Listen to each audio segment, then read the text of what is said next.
Die berg brand.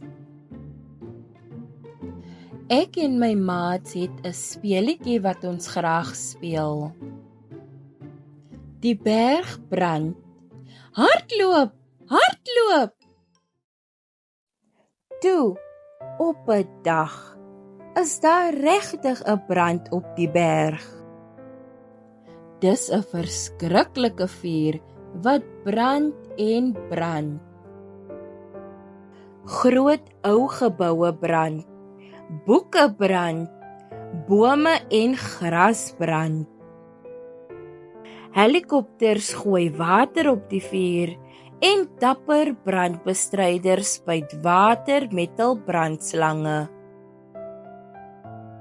En mense hardloop regtig. Hulle gryp hul boeke en tasse en vlug vir die rook en die vlamme. Na 3 lang dae is die laaste vlamme geblus. Die brandbestryders kan uiteindelik rus.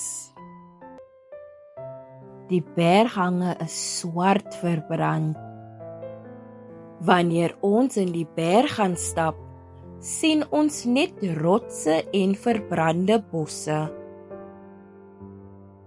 Ons is baie hartseer. Toe skielik op 'n dag weer klein stukkies rooi deur die swart.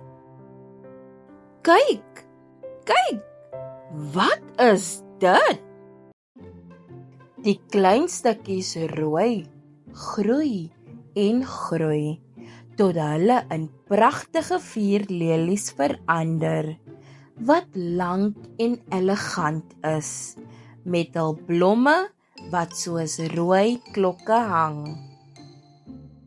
Toe verskyn die groot rooi blomme, wat soos vulkane deur die groen skiet.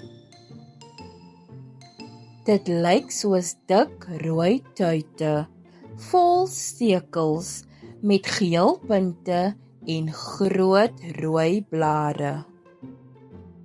Die berghange is oortrek met stippels groen en tussen die swart kom groen gras en riete op. En na die reën vou die katsterte in klamkolle oop. En die pypies staan hoog en blom oranje en pink. Sommer gou is die berg oortrek van plante wat ons jare lank nie gesien het nie.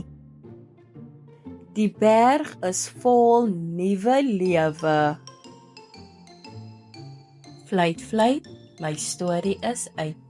Akkerblaar, my storie is klaar. Totsiens maatjies.